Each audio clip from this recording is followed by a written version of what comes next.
eu estava olhando alguns dados, eu estou muito incomodado com esse tom de alarde em torno do coronavírus, né? Em torno do Covid-19, é isso? Eu não sei se é Covid, se é Covid, mas... Ou COVID-19. Eu estou um pouco incomodado, porque você olha os dados, aí você vê o seguinte, ele realmente é um vírus de contaminação muito rápida. Em um mês, ele conseguiu atingir 37 mil pessoas. A SARS, ela levou 6 meses para atingir 8 mil pessoas. E a MERS levou 12 meses para atingir 100 pessoas. Quando você olha esses números, você fala, nossa, realmente é um vírus de contaminação muito rápida. Mas gente, nós sabemos, já ouvimos, a taxa de mortalidade desse vírus para cada 100 pessoas é 2. No caso da SARS foi 10. No caso da MERS foi 34. Nós não podemos desprezar isso, né? E quem é o alvo dessa doença? Espalhado todo mundo, mas quem é que está mais fragilizado? Aquelas pessoas que estão mais fragilizadas quando pegam qualquer gripe. Qualquer gripe, são os mais velhos, né? São aqueles que têm algum problema pulmonar, são aqueles que têm alguma questão coronariana, enfim, são as pessoas mais fragilizadas de saúde. Bom, isso é um ponto. Então, só por isso, do ponto de vista da saúde, a gente tem que ficar calmo, atento e calmo. Então, acabou o estoque de álcool gel das farmácias, entendeu?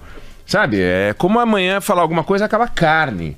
Acabaram as máscaras. A Carla Bigato apareceu aqui hoje com uma máscara que ela mesma fez. Uma máscara nas redes sociais, para poder ver. Uma máscara, ela pegou um o que é um? Peguei toalha. Toalha de papel. Papel toalha.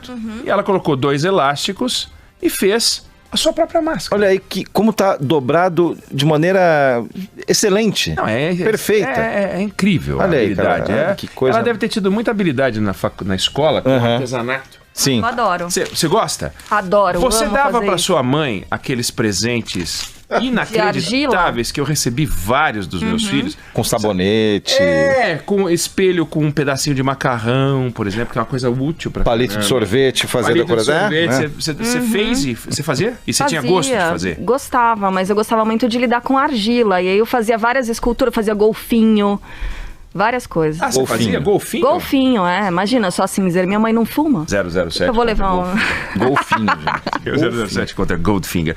Mas, então, só pelo aspecto dos números, a gente tem que ficar mais calmo. Não podemos entrar nessa loucura, né? Como a Carla Bigato, que está apresentando o Band News no meio do dia com máscara. Isso, né? De próprio punho. Feita de próprio punho, isso é muito bom. Tô rindo agora, não dá pra ver. Não dá pra saber, você tá rindo. Isso é ótimo, porque a pessoa tá rindo ou não, você não sabe. Agora, se chorar, a gente vai perceber, porque como é um lencinho, ele vai molhar, vai umedecer, é capaz de rasgar. É verdade.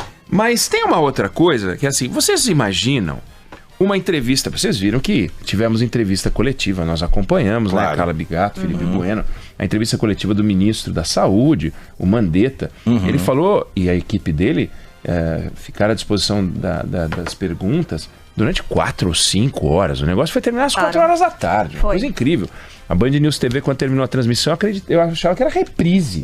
Não, é que não tinha acabado. A gente não ficou transmitindo o tempo todo. Teve muita pergunta chata, né? Muita pergunta repetida. O cara quer fazer a mesma pergunta de novo, mas foi eu que fiz e tal. Mas, enfim.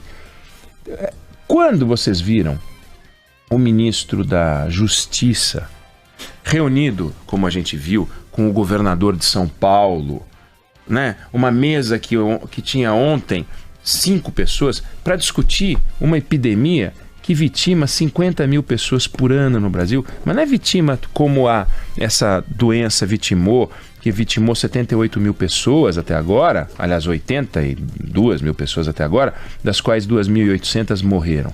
Eu estou falando de 50 mil mortes por ano de homicídio. De homicídio.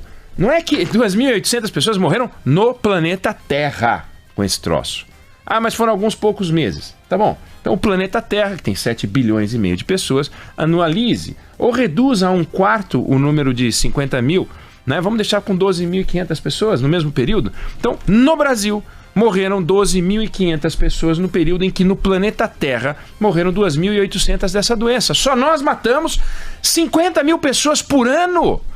Quando o ministro da Justiça, esse que aí está, os anteriores, se reuniram com os governadores e deram uma coletiva para dar satisfação para a sociedade e ensinar o que a gente pode fazer para evitar a morte de 50 mil brasileiros todos os anos. Nunca! Nós nunca fizemos isso. 50 mil mortes. Aí a gente tem um caso do coronavírus no Brasil e para o país para discutir álcool gel, acabam as máscaras, procedimentos. Qual é o procedimento que a gente pode adotar para não ser morto? Não sair na rua? Porque esse é o procedimento que em algumas cidades na China estão adotando e alguns países estão adotando, e acabando com feiras. É isso que a gente vai ter que fazer? Interromper feiras, encontros, eventos nacionais e dizer para as pessoas não saiam de casa, porque é o único jeito de você acabar com essa onda de homicídio. O que está acontecendo no Ceará é um escárnio e ninguém faz nada, ninguém resolve. Não, o governo federal agiu, mandou as Forças Armadas para lá. Bom, é o mínimo. Mas como é que a gente evita uma crise como aquela? Aquilo é uma epidemia. Pessoas estão sendo abordadas nas ruas porque não tem polícia militar. Porque a polícia militar está amotinada, aquartelada. E nós temos um escândalo no Ceará, como outros. Vários casos a gente teve nos últimos anos. Isso é um absurdo. Nós temos 12 milhões de pessoas sem emprego. 12 milhões de pessoas sem emprego. E tem um caso de um sujeito que está bem de saúde. Graças a Deus, está bem de saúde. Um caso.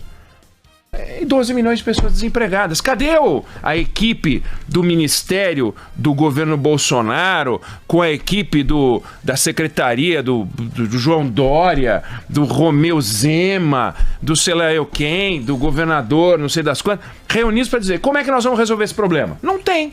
12 milhões de vítimas não tem. 50 mil vítimas fatais. Significa o seguinte, cada pessoa dessa tem na sua família mais 4 pessoas. São 200 mil pessoas impactadas por uma morte diretamente. Em cada casa moram 4 pessoas. 200 mil pessoas. Ninguém morre 2 vezes. Então não é uma mesma pessoa que é atingida 2 vezes. São pessoas diferentes. 50 mil pessoas são 200 mil pessoas impactadas diretamente. Nós temos 200 milhões de habitantes. 1 em cada 1000 famílias, 1 em cada 1000 brasileiros está envolvido com essa história. Ou 1 em cada 1000 famílias, dá na mesma. Está envolvido nessa história. E o que está sendo feito pressionando com algo que estatisticamente não é uma maluquice. Na China, o número de casos já é menor do que no resto do mundo, já está havendo uma curva descendente. Tá bom, a China consegue fazer o que ninguém consegue. A gente conversou com o professor, com o Dr. Gorenstein. Ele esteve aqui conosco, infectologista, esclarecedora a entrevista. E ele deixou claro algo que é verdade. A China consegue fazer com a sociedade aquilo que nas sociedades democráticas é impossível. Confinar, impedir, obrigar as fábricas a parar de trabalhar, consegue fazer uma série de coisas. Ok, é um negócio que não se vê em outros lugares. Mas o número de contaminações não justifica essa histeria. Se lavar a mão, tomar certas providências já contém, legal saber que pelo menos para isso tem solução. E eu volto a dizer, e para o homicídio, qual é a solução? Não vi. Eu tenho uma admiração incrível pela biografia do atual ministro da Justiça, mas eu não entendi ainda o que ele fez desde que ele tomou posse. Ele não disse a que veio, não fez nada que fosse importante. Não tem nada que o ministro da Justiça tenha feito que contribuiu para reduzir a taxa de homicídios no Brasil. Cadê ele virando o porta-voz desse debate, indo de estado em estado, participando dos debates, dando coletivas nacionais? Não tem. Então nós estamos abandonados à nossa própria sorte. E aí quando o PCC se entende com o QCC, com o FECHECHE, aí eles param de matar, cai a taxa de homicídio, que é o que está acontecendo no Brasil. Aí as autoridades sugerem que os 26 estados, mais o Distrito Federal, conseguiram dar, não sei como, de forma organizada, uma redução na taxa de homicídios. Estados fazendo coisas diferentes, investindo de formas diferentes, mesmo assim a taxa de homicídio cai em todos, com uma pequena exceção aqui ou ali, vai. E todos querem apadrinhar essa redução, inclusive o governo federal, que não tem motivo para dizer que fez algo sobre isso. Então eu olho esses dados, eu fico impressionado. Hoje saíram dados sobre o desemprego. Se a gente olhar o que aconteceu, se a gente comparar novembro de agora, novembro-dezembro, né? Com o período novembro-dezembro do ano anterior, caiu 0,8% a taxa de desemprego. Bacana. Neste mesmo período, no entanto, a informalidade subiu. Subiu de 38,6% para 40,7%. Então, claro que caiu a taxa de desemprego. Tem menos gente procurando, porque tem mais gente empregada informalmente. Então, é um Brasil que está mais desorganizado nas suas proteções sociais. Se você pegar do trimestre anterior, né, do trimestre anterior subiu de 11 para 11,2, no entanto. Então a gente está andando de lado, é 12, 12,4, 12,7, 12,5, 11,8, 11,2. Nesse ritmo, se a gente baixar 0,8 ao ano, não dá 1 ao ano, 0,8 ao ano, quanto tempo a gente vai levar para reduzir o desemprego e deixar de ser uma epidemia que é muito pior, desculpa, do que a epidemia do coronavírus. A gente pega o Brasil dos últimos 35 anos, entre 1985 e 2019, porque é do final do regime militar para cá, e a gente tem uma média de desemprego de 8,3%. Cheguei a trazer esses dados aqui uma vez, acho que vale a pena relembrar. Em 16 dos 35 anos, o desemprego ficou acima de 9%, sendo que em 13 ficou acima de 10%. Então, a gente, em 13 anos, um terço do tempo, a gente está acima de 10%. É o histórico de desemprego nosso. Aí a gente fala, não, tem desemprego porque a economia cresce pouco, e como cresce pouco, o Brasil gera pouco emprego. Legal. Só que a gente cresceu, nesse período, uma média de 2,5%, os Estados Unidos cresceram 2,65% no mesmo período, é igual, é 0,15 ponto percentual, e a média deles de desemprego, nesse mesmo período em que o nosso é 8,3%, o deles é 5,8%. E nunca eles tiveram a taxa de desemprego superior a 10%. Nunca. Eles não sabem o que é desemprego acima de 10%. E a gente teve várias vezes, né? 12, 13 vezes acima de 10%. Enquanto eles estão no menor patamar desde 1969, a gente está com uma taxa de desemprego que é mais do que o triplo da deles. Vem cá, cadê a equipe do Ministério do Trabalho, não sei que, reunido, a equipe Bolsonaro, fazendo reunião de emergência junto com os governadores todos para falar, tá aqui 12 milhões de pessoas vitimadas por essa doença chamada desemprego, falta de renda. Não tem dinheiro para comprar álcool gel, não tem dinheiro para comprar máscara. E aí, o que nós vamos fazer para essas pessoas? Cadê o Estado se mexendo, discutindo, se colocando? Não, nós não podemos cair na histeria para uma coisa, nós não podemos minimizar a outra. O homicídio devia gerar uma revolta no Brasil, mas uma revolta da gente sair às ruas, aí sim, não é essa manifestação ridícula que está sendo convocada no dia 15 para que as pessoas se revoltem contra o Congresso Nacional ou contra o Congresso a favor do Bolsonaro. Isso é uma bobagem do caramba. A gente tem que começar a se mexer como sociedade para questionar todos os governantes. É prefeito, é vereador, é deputado estadual, é deputado federal, é senador, é presidente da República, assim, que fica batendo bumbo como se estivesse conquistando coisa na área de segurança, não está fazendo nada. É o ministro da Justiça que não está fazendo nada. É o governador do seu estado, é o secretário da Segurança. A gente tem que armar um banzé, aí sim, pedindo segurança. Veja o que foi no Carnaval. Alegria total, mas 1.000 pessoas presas porque rouba celular, porque assalto, teve tiro, as pessoas atiram, esfaqueiam. É um negócio inacreditável, é uma cultura de criminalidade. Ontem a gente conversava, Cali e eu, sobre a cultura de fazer xixi na rua. Fazer xixi na rua, dar tiro na rua, nós não temos respeito pelo próximo, a vida do outro não vale nada. Essa é uma epidemia nacional e a gente não vai resolver isso de alguma maneira. A violência, o feminicídio, tudo isso são manifestações de uma sociedade doente, altamente adoentada. E essa doença não tem a ver com usar máscara, com não usar máscara, com passar álcool gel. Nós temos um problema muito mais grave para resolver. E eu não consigo ver as autoridades envolvidas com isso, porque isso não é legal de discutir. Porque isso não precisa de dinheiro, precisa de organização, recurso, educação, efetividade das polícias, efetividade das autoridades para controlar as suas forças policiais, garantir que as polícias não se envolvam com milícia, garantir que polícia é polícia, bandido é bandido, garantir que não haja essa mistura entre eles, garantir que os bandidos não mandem do lado de fora a partir de dentro das cadeias, garantir que nas cadeias os caras que estão presos fiquem presos.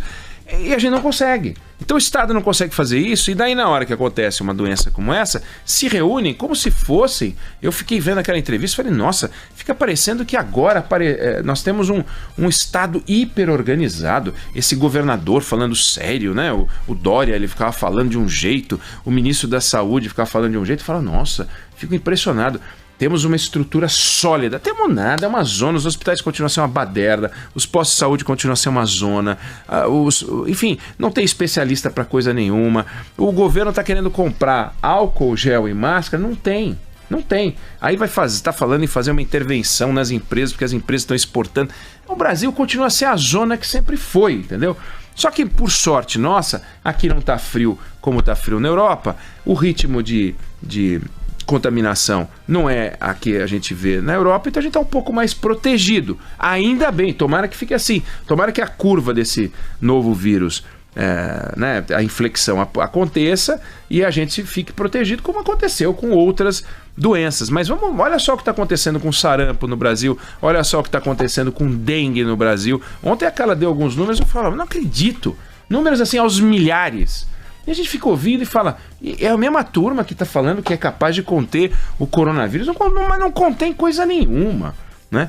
Mas chama atenção disso para a gente não entrar na loucura e observar com atenção aquilo que efetivamente é o nosso mal. 50 mil óbitos de gente que foi furada por faca, que foi furada por bala, que foi afogada, que foi morte violenta, a gente foi assassinada.